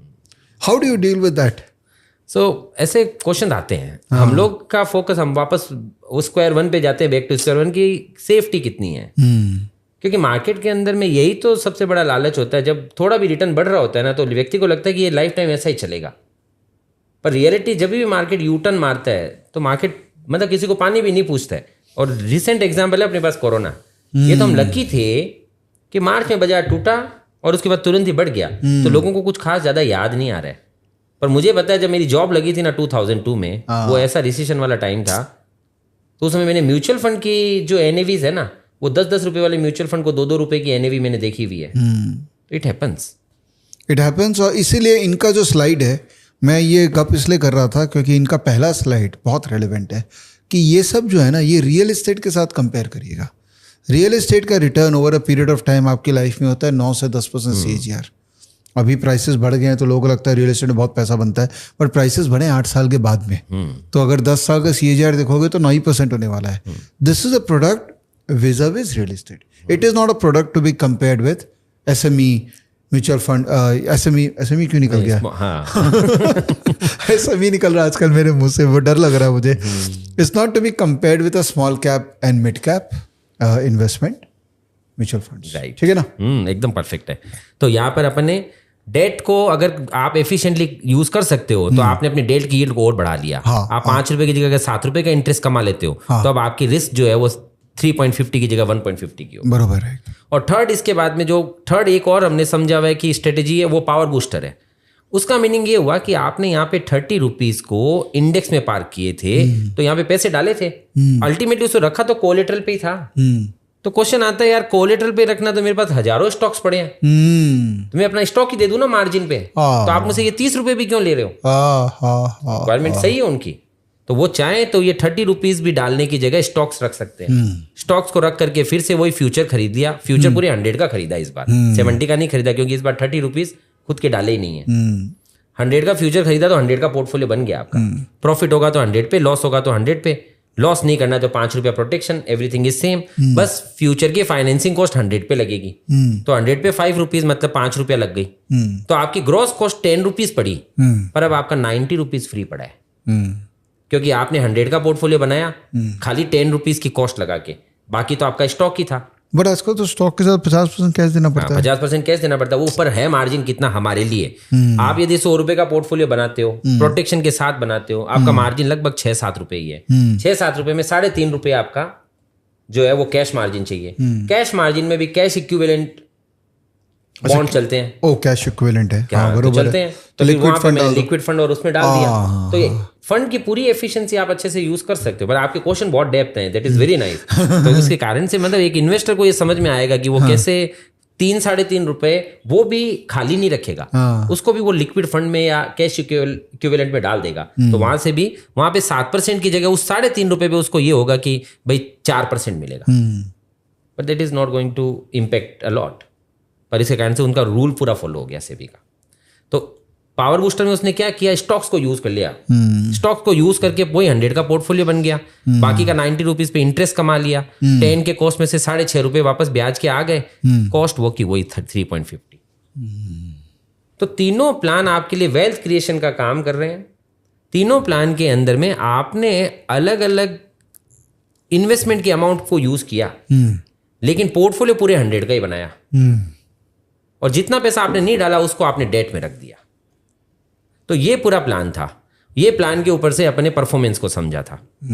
तो शुरुआत से लेके जब से ऑप्शंस अपने पास अवेलेबल है, इंडेक्स में यदि किसी ने प्योर पोर्टफोलियो खरीदा होता ना, तो उसका 1 करोड़ रुपये लगभग 19 टाइम्स हुआ होता, अभी तक 19 करोड़ हुआ होता, अगर आपने केवल ETF खरीद लिए होते। तो आपका क्वेश्चन था कि मैं यार खाली ETF ही खरीद लूँ ना, ये पुट खरीदूँ है ना, लूँ क्यों? और आपने को ये भी समझ में आता है कि यार ये पुट हमारे को कॉस्ट लग रही है। तो अभी अपने को समझ में आएगा रियल डेटा पे कि पुट कॉस्ट कैसे नहीं है। आपको पुट खरीदने से बेनिफिट पता है क्या होता है कि वही 1 करोड़ 19 की जगह आपका 31 करोड़ हो गया अभी। तो क्यों हो गया? क्योंकि जब बाजार बढ़ता है तो आप भी बढ़ते हैं, बाजार बढ़ता है तो आप 3-3.5% कम बढ़ते हैं, दैट इज एग्रीड। लेकिन जब मार्केट टूटता है तब आप टूटते नहीं है, रादर आपके नंबर ऑफ यूनिट्स बढ़ जाते हैं। याद है ना एग्जाम्पल, इंडेक्स 12 का 8 हुआ तो आपके 40 लाख रुपीज जो क्लेम के मिले उससे आपके नंबर ऑफ यूनिट्स बढ़ गए। नेक्स्ट जब बाजार रिकवर होता है तो आप नया हाई बनाते हैं, फिर मार्केट टूटता है आप टूटते नहीं है, रिकवर होता है नया हाई बनाते हैं, एंड सो ऑन। तो यही रीजन है कि आपने, और अच्छा सेकंड साइड में कोई भी साल में आप 3-4% ज्यादा का लॉस नहीं देख सकते। तो आपने अपने आप को प्रोटेक्टेड भी कर लिया और आपने अल्टीमेटली इंडेक्स को आउट परफॉर्म भी कर लिया। इतना सिंपल तो नहीं हो सकता है चीजें। अच्छा, वॉरेन बफे बोलते हैं, मैं नहीं बोल रहा, वॉरेन बफे बोलते हैं इन्वेस्टिंग इज मतलब सिंपल बट नॉट इजी। तो पॉइंट है, इसमें कुछ तो झोल होगा। एक्चुअल में कर रहे हैं क्या ये? अच्छा, ये एक्चुअल में कर रहे हैं क्या? तो हम लोग ये लाइव करते जा रहे हैं 2014 से लाइव कर रहे हैं। उसका परफॉर्मेंस बताइए। तो उसका परफॉर्मेंस भी देखते हैं। वैसे आपने जो एक प्रश्न बोला ना पॉइंट की, आपके क्वेश्चन डेप्थ वाले हैं, तो मैं जस्ट एक गप कर रहा हूँ आपके साथ कि मैं दिल्ली गया तो वहाँ मुझे 2 तरह के लोग मिले जो फेस टू फेस देखते हैं। 1000 करोड़ के आसामी बोलते तुम्हारा फैन हूँ, फेस टू फेस देखता हूँ। और एक जब आ रहा था एयरपोर्ट में तो जो चेक इन काउंटर पे जो सिक्योरिटी गार्ड है ना, वो बोला आपका फेस टू फेस। अब मुझे ही नहीं, अब आप मेरी विडंबना सोचिए कि मेरे को हर तरह का क्वेश्चन पूछना है। एकदम सही है। अगर मैं डेप्थ नहीं पूछूंगा तो वो एचएनआई बोलेंगे कि विवेक क्या बचपन वाला क्वेश्चन पूछ रहा है। एकदम सही है। Means I really appreciate it. मैं देखूंगा ही क्यों। तो आपने अभी बताया दूसरों के नाम भी, तो हम तो सबके थोड़ी देखते हैं वीडियो। अच्छा, सोचो तो सही है ना। हाँ, खैर, तो अब अपन यहाँ पर आते हैं। सो 2014 से हम लोग ये रियल ट्रेड करते जा रहे हैं। 2014 वाले जो हमारे कस्टमर्स है ना, उनका ऑलमोस्ट सीएजीआर अभी 18% प्लस का चल रहा है। अच्छा, और मजेदार पॉइंट है कि वो पूरा कभी भी हमने प्रोटेक्शन को छोड़ा नहीं है। तो हमेशा हम प्रोटेक्टेड रहे हैं। तो क्लाइंट अपनी रिस्क को भी कम कर लिया, क्लाइंट ने ओवरऑल वेल्थ भी बना ली। और ये रिस्क अगर हम इसको इवेल्युएट करें, जैसे कई टेक्निकल टर्म्स है ना, शार्प रेशियो और ये सब, उस रिस्क पैरामीटर पे ये स्ट्रेटजी का वैल्यू क्या होगा? Risk value. बहुत बढ़िया पॉइंट है। सो काल्मा रेशियो। हाँ, काल्मा रेशियो क्या बताता है कि आपका ओवरऑल सीएजीआर कितना जनरेट हो रहा है। तो मतलब RM माइनस RF करते हो आप, तो अगर उसको शार्प रेशियो निकालना होता है तो डिवाइड बाय स्टैंडर्ड डेविएशन निकालते हो। करेक्ट है। तो यहाँ पे आपने सीएजीआर रिटर्न तो निकाल लिया 18% का, और आप 4% से ज्यादा कोई भी साल में ड्रॉ डाउन पे नहीं। तो काल्मा रेशियो वगैरह चेक करोगे तो ये कोई भी स्ट्रेटेजी के पैरामीटर में आउट परफॉर्म करता हुआ दिखेगा। तो और पर्पस यही होता है एक इन्वेस्टर का। 18 डिवाइडेड बाय 4 बहुत अच्छा है। तो फिर वो तो क्या है, बोलते हैं ना कि 2 के ऊपर हुआ तो बहुत अच्छा है। बहुत अच्छा है। तो पॉइंट में चलता है, डेसिमल्स में चलता है। अभी इंडेक्स का क्या है रेशियो? इंडेक्स का ऑलमोस्ट जो रिटर्न है वो 14% है। ओके। और इंडेक्स का ड्रॉ डाउन है 52%। तो 14 divide by 52 is the index ratio. तो यहां पर क्या हुआ, 18 डिवाइड बाई 4। तो ये पॉइंट आया। अच्छा, और मजेदार पॉइंट पता है क्या है? इंडिया के अंदर 140 करोड़ की जनता, अपन जब पूछते हैं डीमेट अकाउंट कितने खुले हुए हैं, तो बोलते हैं 6 करोड़ 6.5 करोड़। क्यों ऐसा ही है? क्योंकि लोगों को रिस्क इतनी बड़ी जच ही नहीं सकती। तो लोग, और अच्छा डेट में पैसा डालने वाले बहुत बड़े हैं। तो आप अगर कोई एक ऐसा सॉल्यूशन ढूंढो कि उस व्यक्ति को इक्विटी के नजदीक के रिटर्न्स भी आ जाएं और उसकी रिस्क डेट के पास में चली जाए, तो उसके लिए जो बीच का गैप है वो है प्रोटेक्शन। तो ये तो फिक्स्ड इनकम प्रोडक्ट है। फिक्स्ड इनकम, ये तो लोन के कंपैरिजन है। हाँ, इसको तो हमको इक्विटी प्रोडक्ट बोलना ही नहीं चाहिए। इक्विटी प्रोडक्ट इसलिए बोलना चाहिए क्योंकि रिटर्न्स क्या दे रहा है वो आपको। अच्छा, वैसे रिटर्न पॉइंट आप सोचो, return point of view equity है और risk point of view debt के नजदीक का है। बहुत अच्छा है, बहुत अच्छा, ये पॉइंट है दोस्तों। मैं मतलब ये तो खैर इसके लिए मिनिमम एक कैपिटल की रिक्वायरमेंट होगी। कितना कैपिटल चाहिए? 1 लॉट, निफ्टी का 1 लॉट। अब तो और लकी हो गए, 25 का लॉट हो गया है। ओह, तो 5.5 लाख का आपका 1 लॉट हो। 1 लॉट में भी ये काम हो सकता है। तो 1 लॉट पुट ऑप्शन आपको राउंड फिगर में मिलेंगे 25 में। और अब पॉइंट है अपने को हेजिंग ही लेनी है, तो आपने हेजिंग 25 की ले ली तो हो गया काम आपका। 5.5 लाख का आपने पोर्टफोलियो बनाया और सामने पुट ऑप्शन ले लिया, तो आप प्रोटेक्टेड है। बट आप भी तो लोगों का करते हैं। हाँ, तो आप AIF है तो उसमें तो 1 करोड़ चाहिए। AIF में मिनिमम 1 करोड़ चाहिए। नहीं तो कितना मिनिमम कैपिटल से काम कर सकता है? लॉजिकली लगभग 15-20 लाख रुपए होते हैं, तो काम अच्छे से होता है। तो आप अपने आप करना चाहते हैं तो आप कर लीजिए, नहीं तो इनके थ्रू करना चाहते हैं तो इस वीडियो के नीचे में आपका जो है उसका लिंक दे देते हैं। आप लिंक दे दीजिए ताकि किसी को कनेक्ट करना है तो कनेक्ट कर सकते हैं आपसे, है ना। Thank you. चलिए, है ना। सो यहाँ पर क्या हुआ ओवरऑल हमने एक पे सॉरी कर रहा हूँ बीच में। देखिए, जो करना है वो आप सोच समझ के कीजिएगा। बाद में हमको मत बोलेगा कि जो भी हुआ आपके और इनके बीच में, मेरा उसमें कोई लेना देना नहीं है। बट आई एम श्योर अच्छा ही होगा जो होगा। थैंक यू, है ना।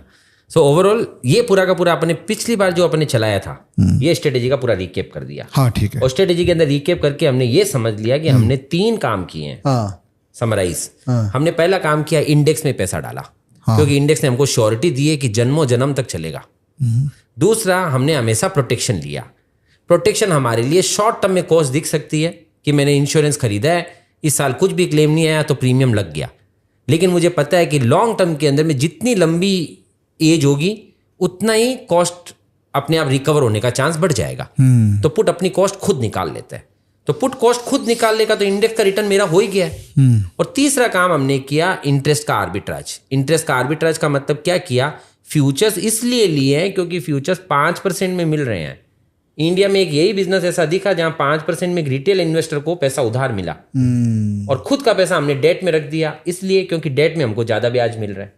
तो वो जो बीच का डिफरेंस हम ज्यादा कमा रहे हैं उससे हमारे पुट की कॉस्ट थोड़ी सी और कम हो गई। तो वो 5% वाला पुट 3.5% की रिस्क जो दिखा रहा है स्ट्रेटेजी में, वो इसीलिए दिखा रहा है क्योंकि 1.5% जो है वो हमने इंटरेस्ट आर्बिट्राज से कवर किया। तो ओवरऑल आपने अपनी कॉस्ट को कम कर लिया, कॉस्ट कम हुई तो रिटर्न्स बढ़ गए। कैपिटल एफिशिएंसी के साथ करेंगे तो बेसिस पॉइंट्स पे रिटर्न बढ़ते हैं, जिसका लॉन्ग टर्म कंपाउंडिंग इम्पैक्ट होता है। Compounding impact. करेक्ट। अच्छा, ये जो आपने बात बोली कि रिटेल इन्वेस्टर को 5.5% में पैसा मिल गया, इसको जरा एक्सप्लेन कीजिए ना, ये कैसे बोला? क्या हुआ, आप ETF खरीद सकते थे। हाँ। ETF खरीदे तो आपका पूरा का पूरा पैसा ETF में इन्वेस्ट हो गया। हाँ। और मार्केट जितना बढ़ता तो आपको प्रॉफिट होता, मार्केट घटता तो आपको लॉस होता। हाँ। उसकी जगह पे आपने अगर फ्यूचर्स खरीदे, हाँ। तो फ्यूचर्स खरीदे तो आपको फ्यूचर्स की फॉरवर्डिंग कॉस्ट पे करने को आई। हाँ। तो साल की आपको 5-1% की कॉस्ट लगी। अच्छा। पर उसके कारण अब आपका पैसा फ्री हो गया। पैसा फ्री हुआ, पैसा कहीं और यूज हो गया। तो आपका पैसा फ्री हुआ तो इसका मतलब आपने किसी से बोरो कर लिया 5.5% में। एग्जैक्टली, है ना। तो वो इंटरेस्ट आर्बिट्राज बन गया वो हमारे लिए। बहुत सही, बहुत सही। कॉन्सेप्ट क्लियर हो गया, आगे बढ़ते हैं। हाँ, तो अब ये पूरा का पूरा काम करने के बाद में अब हमको और भी इसके अंदर में हमने वैल्यू एडिशंस किए। अच्छा, बताइए। तो वैल्यू एडिशंस क्या किए कि हमने इसी के साथ में फिर ये देखा कि भाई केवल निफ्टी क्यों, मार्केट में और भी इंस्ट्रूमेंट्स है जो इंडेक्स है, तो हम इसके साथ में बैंक निफ्टी पे आए। तो निफ्टी के साथ हम बैंक निफ्टी भी करते हैं। ओके। हाँ, तो बस ये चीजें हम लोग करते हैं AIF में। ओके। उसका रीजन है ओके, क्योंकि क्या है, इसका एग्जीक्यूशन भी अपने आप में स्मार्ट चाहिए। अभी कभी अगर ऐसा सिचुएशन होवे इन्वेस्टर के साथ में कि उसने इंडेक्स तो खरीद लिया, पुट लेना रह गया, या एक करंट लेवल का फ्यूचर जो था वो एक्सपायर हो रहा है तो उसका फ्यूचर फॉरवर्डिंग करना रह गया, तो आपने पूरी स्ट्रेटेजी को बीच में रोक दिया। पर यदि आप उसको डिसिप्लिन से फॉलो कर रहे हो तो काम चल जाता है। तो टेक्नोलॉजी अगर आप यूज करते हो साथ में तो आपकी ये एफिशिएंसी और बढ़ा देती है। अच्छा, ठीक है। अच्छा, AIF के अंदर में जो रिस्ट्रिक्शंस है लिवरेज का, हाँ, तो आपके इसमें तो वो रिस्ट्रिक्शन का कोई प्रॉब्लम ही नहीं हुआ? हमारे को हम तो 1:1 पे ही हैं। 1:1 आप तो ले ही रहे हैं। हाँ, पर AIF में हम 1:2 तक जाते हैं। अलाउड है क्या? हाँ, AIF में 2 तक जा सकते हैं। AIF की ये अच्छी ब्यूटी है जो म्यूचुअल फंड से AIF को अलग करती है। हाँ। कि आप AIF के अंदर में 2 का लेवरेज ले सकते हो। इसका मतलब आपका ₹1 करोड़ यदि इन्वेस्टेड है तो करोड़ पे 2 करोड़ का एक्सपोजर बन सकता है। बट आप ले सकते हैं, खाली ले सकते हैं, बेचने का काम कर सकते हैं, मतलब हाँ, लॉन्ग या शॉर्ट कर सकते हैं। कुछ भी। और आप तो लेने का ही काम करते हैं। हम तो लेने का ही काम करते हैं, हम प्योर बुलिश हैं। ठीक है। हमारे लिए बेरिश अपॉर्चुनिटी बनता है। कैसे बनता है, वो वाला एग्जांपल 12 का 8 होता है तो हमारे यूनिट्स बढ़ते हैं। अच्छा। पर हमारे लिए अल्टीमेटली हम पैसा बनाते हैं बुलिश में। ठीक है। तो हमने क्या किया, AIF के अंदर में निफ्टी के साथ बैंक निफ्टी को भी जोड़ दिया है। ठीक है। अच्छा, लॉन्ग टर्म की जगह पे शॉर्ट टर्म ऑप्शंस को यूज करते हैं वहां पे। अब ये अपने आप में एक नया पॉइंट है। ये तो नया काम करने लग गए। नया काम कहाँ आप लीप करते थे, अभी वीकली तो नहीं कर रहे ना? नहीं, वीकली नहीं। Thank God. तो शॉर्ट टर्म ऑप्शंस करने के 2 रीजन है। पहला तो बैंक निफ्टी अगर यूज करना है तो बैंक निफ्टी में ऑप्शन ही शॉर्ट है। अच्छा, दूसरा कि अगर आप शॉर्ट टर्म ऑप्शंस की प्राइसिंग निकालो तो हर बार यदि आप उसको फॉरवर्ड करते जाते हो तो अल्टीमेटली वो लॉन्ग टर्म के प्रीमियम के मैच ही कर रहा होता है। क्या बात कर रहे हैं? यस। लेकिन लोग जो करते हैं लॉन्ग टर्म लेके शॉर्ट टर्म को बेचते रहते हैं बिकॉज प्रीमियम करंट में ज्यादा होता है, वो फिर गलत है? तो अब गलत का मतलब आप कोई का भी ऐसा रिटर्न निकला हुआ है क्या कि भाई हमेशा आप लॉन्ग टर्म को लेके खाली शॉर्ट टर्म को बेचते ही जाओ तो ultimately it is making money? उसमें रिस्क है कि नहीं है? रिस्क ज्यादा है, समझ में ऑब्वियसली। तो मुद्दा क्या है इसके अंदर में कि लॉन्ग टर्म ऑप्शंस की जो प्राइसिंग है वो साल की लगभग 5% आती है। शॉर्ट टर्म ऑप्शंस की प्राइसिंग महीने की लगभग 1.5% आ जाती है। पर वो 1.5% की जो प्राइसिंग आती है वो आपको एक एक्स्ट्रा फीचर पता है क्या दे रही है? मंथ ऑन मंथ बेसिस पे अब आपका प्रॉफिट सेटल होगा। इसका मतलब इस मंथ मार्केट बढ़ा, आपका प्रॉफिट ऊपर में लॉक हो गया। अगले मंथ मार्केट टूटा, आपके नंबर ऑफ यूनिट्स बढ़ गए। राइट। फिर मार्केट बढ़ा, आपका प्रॉफिट लॉक हो गया। तो ये जो इंटरनल मूवमेंट का जो एडवांटेज है उसके कारण से आपके पुट की कॉस्ट कम हो जाती है। Interesting, very interesting. ये करेंगे हम लोग डिस्कशन क्या नंबर के साथ? हाँ, नंबर के साथ कर सकते हैं। चलिए लगी आगे बढ़िए। ये थोड़ा एक है ना एक्सेल में नंबर्स के साथ से कहिए, बताइए क्या है लॉजिक बोल रहे हैं। यस, तो चलो उसको डिटेल में समझते हैं कि कैसे मंथली ऑप्शंस की जो लॉजिकल प्रीमियम जो है और एनुअल ऑप्शंस का प्रीमियम वो आपस में लिंक्ड है। ओके, तो वो लिंक कैसे है, तो यहाँ पे अपन पहले दिसंबर 2024 के ऑप्शंस का प्रीमियम देखते हैं। तो ये दिसंबर 2024 का भी लाइव जो प्रीमियम चल रहा है 23,000 का पुट ऑलमोस्ट 690 चल रहा है और 22 का 426। तो ये मैं यहाँ पे एक बार लिख देता हूँ, 22 का मैंने लिख दिया 426, 23 के पुट ऑप्शन का प्रीमियम 690। ठीक है। और अब अपन करंट जो अभी मार्केट चल रहा है, तो ये करंट मैच्योरिटी ले लेते हैं 30 में, एग्जैक्ट अभी 30 डेज है यहाँ से। तो 30 में इसका एट द मनी अराउंड 22,700 है, वो चल रहा है लगभग 270। ठीक है। अब क्वेश्चन ये है कि भाई ये प्रीमियम आपस में मैच करेंगे क्या? आइए देखते हैं। तो मई मंथ का 270 है, तो अगर 22,700 चल रहा है मार्केट, तो लगभग 1.19% एक महीने का प्रीमियम चल रहा है। Okay, current put option. Okay. और दिसंबर वाला जो ऑप्शन है वो 8 महीने का प्रीमियम है। 8 महीने का प्रीमियम ये क्योंकि वहाँ पे 1000 की स्ट्राइक में इंटरवल मिलता है, तो अपन एवरेज निकाल लेते हैं इसका। तो एवरेज 426 और 690 का एवरेज लगभग 2.47% आया।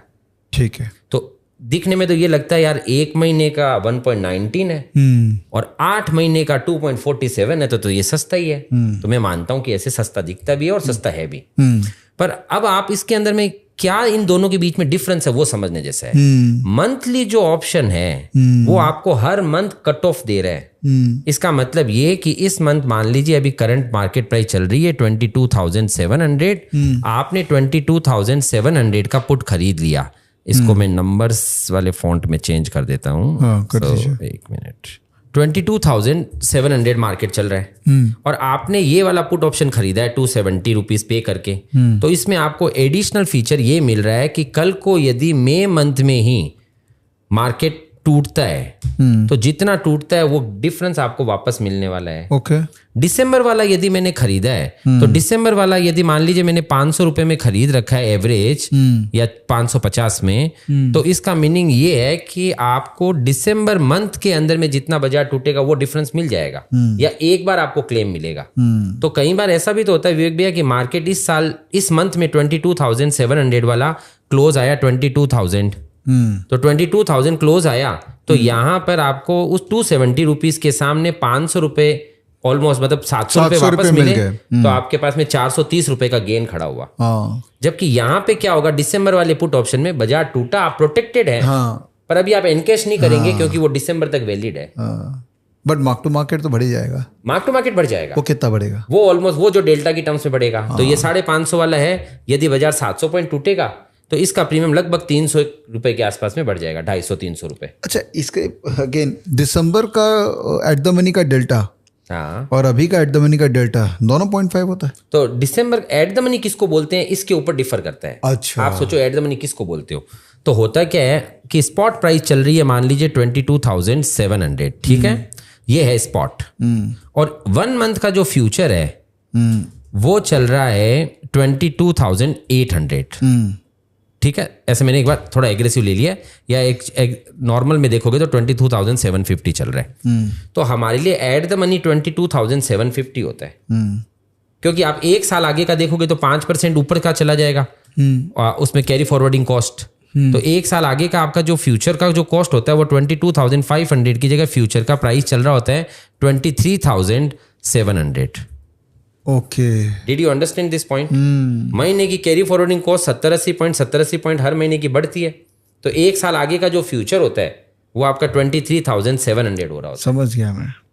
और इसी के कारण ही अपन बोलते हैं कि पुट का जो नेगेटिव रिलेशन है और कॉल का पॉजिटिव रिलेशन है, क्योंकि आप तो स्पॉट के साथ में इसका पुट लोगे क्योंकि आपने तो ETF खरीदा है, तो आपके पास में ये पुट आ गया।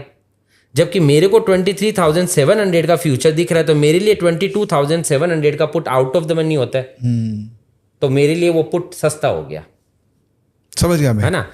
तो अब अपन समझते हैं कि फ्यूचर्स एट द मनी होने का लॉजिक क्या हुआ।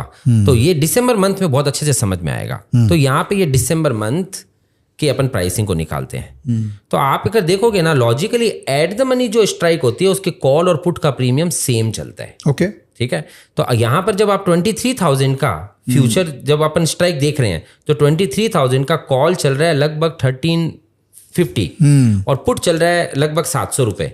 तो इसका मतलब सिंथेटिक फ्यूचर का प्राइस लगभग 23,600 चल रहा है। 1350 माइनस 700 बरोबर है। तो 23,600 इज एट द मनी। अच्छा, तो मतलब बहुत इंटरेस्टिंग है ये। हाँ। आज जो हम निफ्टी का भाव देख रहे हैं 22,682 वो आज का है। आज का है। अगर हम दिसंबर कॉन्ट्रैक्ट देखेंगे तो उस समय का सिंथेटिक फ्यूचर का भाव है 23,700 विच इज बेसिकली आज प्लस रोल ओवर कॉस्ट मिला के वो जो फिगर। एग्जैक्टली। तो वो एग्जैक्ट पैरिटी आता है क्या? वो एग्जैक्ट पैरिटी आता है। वाह, है ना, तो वो एग्जैक्ट पैरिटी आता है। और अगर वो पैरिटी नहीं होगी तो कन्वर्जन रिवर्सल जो कर रहे हैं ना जो लोग कैश फ्यूचर्स और या फिर कन्वर्जन रिवर्सल, उनके लिए आर्बिट्राज खड़ा हो जाएगा।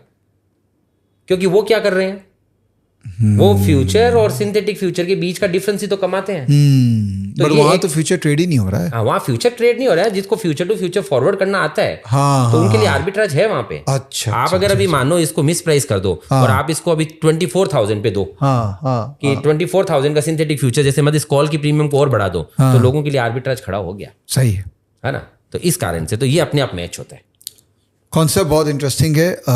थोड़ा सा उपलब्ध, थोड़ा सा एडवांस लेवल का था, पर आई थिंक बार बार देखोगे तो समझ में आ जाएगा, कॉन्सेप्ट समझ में आ गया मेरे को। आगे बढ़ते हैं। तो आगे बढ़ते हैं। अब अपन देखते हैं इसके बाद में। हाँ, तो अब लोगों की रिक्वायरमेंट्स क्या क्या शुरू हुई। तो जब हम लोग 2014 से इसको चला रहे थे तो लोगों की रिक्वायरमेंट आई कि खाली निफ्टी की जगह पे आप दूसरे इंडेक्सेस को भी चूज करो।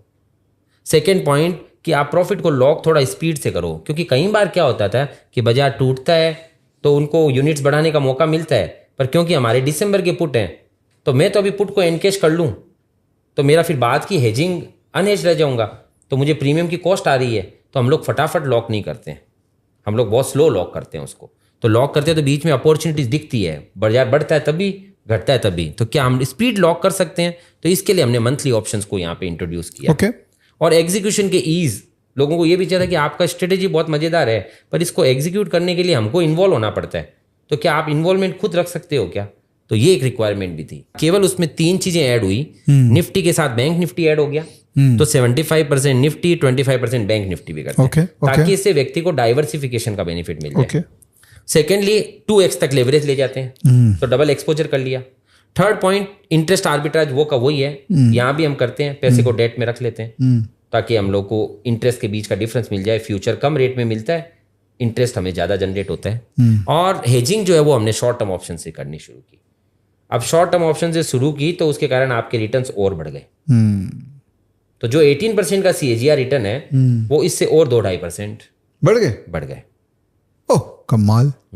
अब ये बैंक निफ्टी के कारण बढ़ा कि निफ्टी के कारण बढ़ा? निफ्टी बैंक निफ्टी दोनों में बढ़े, क्योंकि मंथली के कारण बढ़ गया। आप मंथली करते हो तो आपकी चर्निंग की जो एफिशिएंसी है वो और ज्यादा बढ़ गई। बट इसमें ट्रांजैक्शन एग्जीक्यूट करने का जो स्किल है वो इम्पोर्टेंट है। यही पॉइंट। तो आप खुद जो करते हैं एफ में, उसमें एल्गो से करते हैं क्या? एल्गो से। तो सब कुछ टेक्नोलॉजी ड्रिवन, क्योंकि आप तो सॉफ्टवेयर कंपनी थे पहले। हाँ, या है। हाँ, तो बट अब तो फंड मैनेजर बन रहे हैं। दोनों चीजें हैं, सॉफ्टवेयर भी है हमारे पास, हमारे खुद के सॉफ्टवेयर है। यस। तो AIF पूरा वही। AIF पूरा सही है, वेरी नाइस। तो ये तो हो गया कि आप जो कर रहे हैं, तो ये आम आदमी कर सकता है। सो AIF वाला जो पॉइंट है, जहां तक मंथली ऑप्शन है, वो आम आदमी नहीं कर पाएगा। पर बाकी का सारा जितना भी अभी समझा लॉन्ग टर्म के लिए, मतलब एक व्यक्ति का यदि लॉन्ग टर्म वेल्थ क्रिएशन का ऑब्जेक्टिव है, सेफ्टी के साथ ग्रो करना है, तो वो बाकी का सब काम एकदम इजीली कर सकता है। 5, 10, 15 लाख रुपए के अंदर में इन्वेस्टमेंट भी कर सकता है, प्रोटेक्शन लेके काम भी कर सकता है, और अपनी पोजीशन को एकदम इजीली समझ भी सकता है। क्योंकि कितना सिंपल पॉइंट है, इंडेक्स में काम किया है, प्रोटेक्शन लिया है, ये कोई नया काम नहीं है। अपन गाड़ी खरीदते हैं, इंश्योरेंस लेते हैं, प्रॉपर्टी खरीदते हैं, इंश्योरेंस लेते हैं। यहाँ पे आपने इंडेक्स खरीदा, इंश्योरेंस लिया, और साथ में इंटरेस्ट आर्बिट्राज कर लिया ताकि आपकी कॉस्ट कम हो जाए। इतना ही तो काम है। अगर हम बैंक निफ्टी के अंदर में सपोज फिर भी करना चाहता है, हाँ, फ्यूचर लेके पुट लेके हम काम करना चाहता है एक लॉट से, हाँ, तो मेरा क्या रिटर्न एक्सपेक्टेशन होना चाहिए? अगर आप बैंक निफ्टी से करते हो तो आपका 20+ का एक्सपेक्टेशन, हाँ, लॉन्ग रन में, क्योंकि उसमें क्या वॉलेटिलिटी अच्छी है। तो वॉलेटिलिटी अच्छी तो है, हम फ्यूचर लेके एक पुट ले लें। फ्यूचर लेके एक पुट ले लेंगे और उसको कंटिन्यूअसली कंसिस्टेंटली फॉलो करते जाएंगे, है ना। और बाकी का पैसा डेट में भी रखेंगे। जितना भी कुछ समझाया है ना विवेक भैया, इसमें अच्छा एक पॉइंट और डिस्कस करें क्या? हाँ। इन्वेस्टर्स क्या मिस्टेक करते हैं? हाँ बताइए। इन्वेस्टर्स मिस्टेक करते हैं, पूरे कॉन्सेप्ट को अच्छे से समझते हैं और उसके बाद में एक एक्स्ट्रा बुद्धि ये लगाते हैं कि बाकी का पैसा डेट में रखने की जरूरत ही क्या है। काम तो मेरा 30 रुपीज में हो ही गया ना। तो वो 70 रुपीज यदि डेट में नहीं रखते हैं तो जब बाजार 2 साल, कभी 1-2 साल बाजार टफ चलता है ना, मतलब वहीं का वहीं रह जाए, तो होता क्या है, यहाँ पे तो आपको 8.5 रुपए का खर्च लग गया, जो 5-6 रुपए का इंटरेस्ट डेट में से आना चाहिए था वो नहीं आया, तो 30 रुपीज के ऊपर में आपके 8-8 रुपए टूट रहे होते हैं। तो जब भी कोई भी स्ट्रैटेजी बनाओ तो होलिस्टिकली बनाओ। पीसमिल खाली ये पीस निकाल लिया इसमें से वो करने लग गए, फिर बाद में बोलोगे ये तो स्ट्रैटेजी काम नहीं करता है। हाँ, तो काम नहीं चलेगा। तो आपने यदि बाकी का पैसा डेट में रख दिया, आज अगर आप म्यूचुअल फंड में इन्वेस्टमेंट करते हैं या इक्विटी में डालते हैं तो आप पूरा पैसा डालते ही है ना। तो यहाँ भी आप पूरा पैसा डाल करके काम करो और आप देखो कितना मजेदार काम हो गया। 3-4% ज्यादा के ड्रॉ डाउन में नहीं रहे और अप साइड में पूरा इक्विटी का रिटर्न जनरेट हो रहा है और मार्केट टूटता तो आपके यूनिट्स बढ़ जाते हैं। तो लॉन्ग रन में आपको कौन रोकेगा ग्रोथ करने से? तो मेरी तो राय रही रहेगी कि एक बार चालू करने के लिए लॉन्ग टर्म वाला करिए। 15-18-20% रिटर्न खराब नहीं होता है। एटलीस्ट क्या आपको एक उस इकोसिस्टम का पार्ट बन जाएंगे आप लीप्स के अंदर में। और बैंक निफ्टी वाला अगर आपको करना भी है कि मैं करूँगा ही करूँगा, तो आप कॉन्सेप्ट तो सीख गए। अब उस कॉन्सेप्ट को यूज़ करके एक लॉट से चालू करके देखिए। लर्निंग कॉस्ट हो सकता है, मार्केट को देना पड़े, बट ठीक है।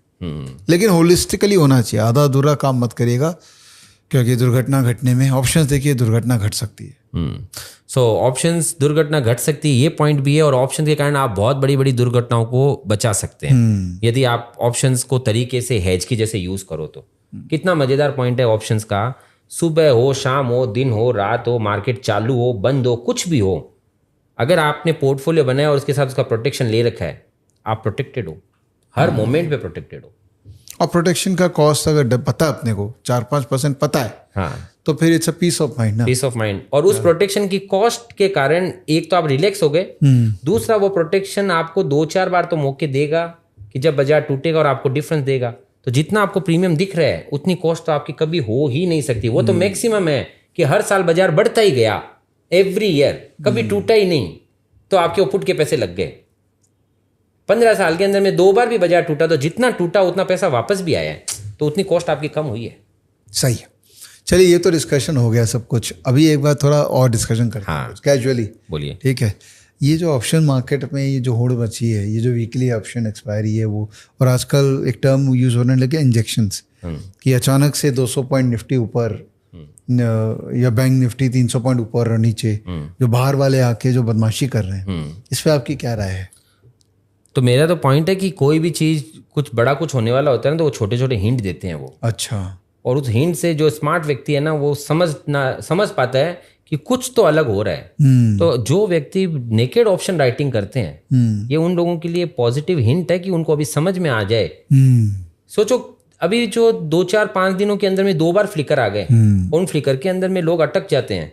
तो क्या हम अपनी स्ट्रेटेजीज के साथ में उनको लॉक करके पैसा कमाना सीख सकते हैं? यदि आप लॉक कर देते हो अपनी स्ट्रेटेजी को कि मैक्स रिस्क डिफाइन की है, उसके बाद यदि आप पैसे बना रहे हो तो आप इन्वेस्टमेंट से कमा रहे हो, अदरवाइज आप स्पेकुलेशन से कमा रहे हो। आप उसका नाम स्पेकुलेशन बोलो या नहीं बोलो।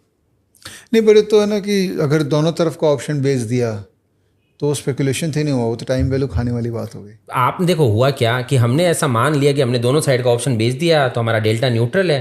तो डेल्टा न्यूट्रल है तो हमने रिस्क क्या ली, या ये तो हमने सही किया है। पर डेल्टा न्यूट्रल किस मोमेंट पे है?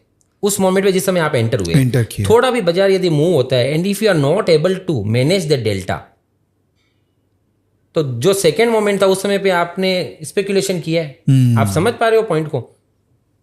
तो मुद्दा ये है कि यदि मैं उसको कंट्रोल नहीं कर सकता हूं उस मोमेंट पे, तो अल्टीमेटली स्ट्रेटेजी के अंदर में स्पेकुलेशन का बीज मैंने खुद ने बोया है। और पूरा इकोसिस्टम जिम्मेदार है इस बीच के कारण। देखिए, ऑप्शन मार्केट में मैं और गोविंद बहुत साल से लगे हुए हैं। इतना प्यारा मार्केट, इतना पाक मार्केट इतना अच्छा अपॉर्चुनिटी देता था। बट ये क्या हो गया, डेली एक्सपायरी आने के कारण और इतना बड़ा पार्टिसिपेशन होने के कारण बदमाशियाँ चालू हो गई। लोगों ने पैसा भी बनाया, बट जो एक सैनिटी थी ना ऑप्शन मार्केट की, वो सैनिटी लॉस्ट हो गई। अब ये बन गया स्पेकुलेटिव इंस्ट्रूमेंट। पहले था ये स्ट्रैटेजी, हेजिंग, कितना प्यारा तरीके से रिटर्न जनरेट कर सकते थे इसके अंदर में। हम लोग सब किए भी हैं, कर भी रहे हैं। बट ये जो डेली एक्सपायरी के कारण इसका जो एक इसका इम्पैक्ट आएगा, इसका कोई ना कोई रेगुलेटरी एक्शन आएगा जिसके कारण ऑप्शन मार्केट जो अच्छा था वो उसका शेप एंड फॉर्म चेंज हो जाएगा, जिसके कारण हम सबको फिर चेंज होना पड़ेगा। तो अपना पॉइंट क्या है? अपना पॉइंट ये है कि अपने को जो चीज़ सही लग रही है वो तो बताते ही रहने का। It looks very odd when option writers are making money, clear money, और आप उस समय भी ऑप्शन बाइंग की स्ट्रेटेजीज का गाना गाते हो, तो some time it looks odd. पर आपको ये समझ में आना चाहिए कि लॉन्ग लास्टिंग क्या रहेगा। तो लॉन्ग लास्टिंग रहेगा कि पहला पॉइंट रहेगा कि आप वेल्थ बनाओगे, और दूसरा प्रोटेक्शन रख करके बनाओ। एक पॉइंट इसमें बीच में रोक करके बोलता हूँ, मुझे यदि मेरे बच्चे को मैसेज देना है कि भाई कैसे वेल्थ बनानी है, अब मैं उसे क्या मैसेज दूं? क्या मैं उसको ये मैसेज दूं तू कॉल और पुट बेच ले और बेच के टाइम कमाता जा, टाइम का पैसा, या मैं उसको ऐसा मैसेज दूं कि तुझे जो भी करना है प्रोटेक्शन के साथ करना है, और उसके बाद में तू पैसा बना रहा है तो तू कुछ स्मार्टनेस का पैसा बना रहा है, तो मैं क्या मैसेज दूंगा? वही मैसेज मेरे लिए है। बहुत सही। क्या आप चाहते हैं कि आपका बच्चा ऑप्शन सेलिंग करके अपना करियर बनाए? नहीं ना, तो फिर आप क्यों करना चाहते हैं वो काम? एनीवेज, देखिए मेरा काम है दोनों तरफ की बात करना। जब मैं ऑप्शन सेलर के साथ बैठता हूँ तो अलग बात करता हूँ, इनके साथ अलग बात करता हूँ, मेरा तो यही रोल है। तो but thank you for helping me निभाओ फाइंग माई रोल प्रॉपरली। आप लोग आते हैं तो इसीलिए मैं अच्छी बातें कर पाता हूँ और लोगों तक सही नॉलेज शेयर कर पाता हूँ। Thank you for coming all the way. Thanks a lot, thank you. और मैं भी है ना आपको बहुत अप्रिशिएट करूंगा कि जिस वे में आप रियल नॉलेज को पहुंचाते हो ना, इससे बहुत लोग बहुत कुछ सीख रहे हैं। इनफैक्ट मैं लगातार नई चीज़ें सीखता हूँ इसी तरह से फेस टू फेस से। So I am very thankful to all of you. Thank you, thank you. तो दोस्तों ये था एक और फेस टू फेस। मुझे पता है आप शेयर करेंगे, बिकॉज आप लास्ट तक रुके हैं तो आपको अच्छा ही लगा है, इसका मतलब आप शेयर करेंगे। अच्छा लगा है तो शेयर तो करना ही पड़ेगा ना। जितना शेयर करेंगे उतना हम लोगों तक पहुंचाएंगे सही नॉलेज सही आदमी के साथ, राइट। गोविंद के साथ जुड़ना है तो वो ट्विटर पे भी है, लिंक दे दूंगा नीचे, उनके वेबसाइट का लिंक भी दे दूंगा नीचे, ताकि आप उनके साथ जुड़ना चाहें। He is a very humble guy, connect करते हैं लोगों तो समझाते हैं। बट हाँ, ये वीडियो देखने के बाद सेंसिबल क्वेश्चंस के साथ आप कमेंट में भी अगर लिखेंगे ना तो ये जवाब देंगे। और जाने से पहले एक छोटा सा रिक्वेस्ट फिर से, आपने 1 मिलियन तुमको पहुंचा दिया यहाँ पे, मेरे चैनल में अभी पेंडिंग है तो वहाँ भी 1 मिलियन तक पहुँचना है। और हो सके तो ऑप्शंस ट्रेडिंग को सही तरीके से करिए।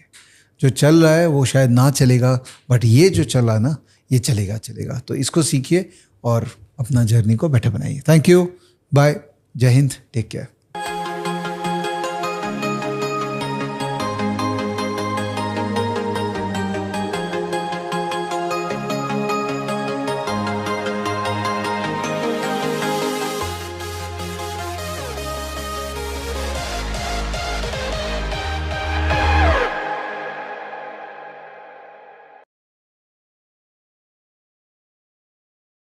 Investments in the securities market are subject to market risks. Read all the related documents carefully before investing.